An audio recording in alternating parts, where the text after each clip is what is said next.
Cette semaine, grâce à IGA, on se retrouve à Joliette pour se faire raconter l'histoire touchante et surprenante de Veg Kiss et son producteur, Daniel Bérard.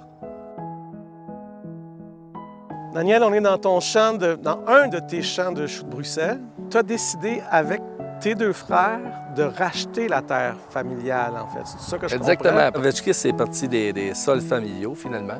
Puis un de mes frères qui était supposé de prendre la relève est décédé subitement. Mon père était, comme de raison de notre père d'un fils, il était émotionnellement très ébranlé. Ouais. Les terres, il s'en allait les vendre.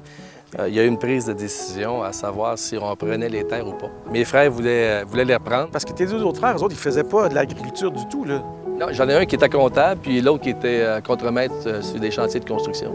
Et moi, j'arrivais de l'Ontario, j'avais travaillé pour une compagnie en fruits et légumes. C'est là que tu as appris un peu le métier que tu fais présentement, dans le fond. Bien, ou j'avais les jamais bases de connu ton les métier. légumes. Oui, c'est ça. C'est le rappel de la terre, en fait. C'est le rappel de C'est la une terre. façon de garder la terre familiale vivante. Bien, moi, je ne pouvais pas concevoir de laisser partir des sols Je comprends tellement. sans au moins au préalable faire un essai de quelque chose. Ouais. Et quand cette prise de décision-là est venue, j'ai dit à mes frères qu'on devrait faire du crucifère. Quand je suis arrivé avec cette idée-là, ils ont dit « ben voyons donc, il n'y a pas de crucifère qui se fait sur la Rive-Nord. » Bien, j'ai dit c'est le temps. On a commencé graduellement et très rapidement, on est arrivé avec des volumes de masse. C'est quelque chose de particulier quand on est né sur une ferme.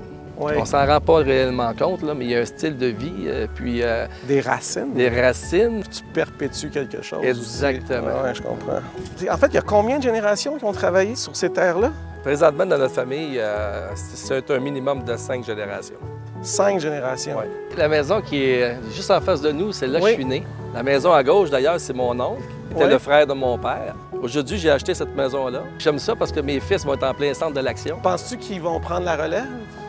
J'en ai un qui aime ça. En tout cas, le plus vieux, le plus jeune est encore trop jeune pour penser à ça, Ouais, mais le plus j'imagine. vieux, déjà, il m'en parle. Il me dit, papa, il dit, un jour, est-ce que c'est moi qui va diriger la compagnie? Je sais pas, Justin. Ça dépend si tu as capacité, puis ça dépend si tu aimes ça. Fait qu'il me regarde dans les yeux puis il me dit, si j'ai capacité, oui, j'ai les ai. Puis si je suis pas capable, c'est toi qui me l'aurais pas montré comme il faut.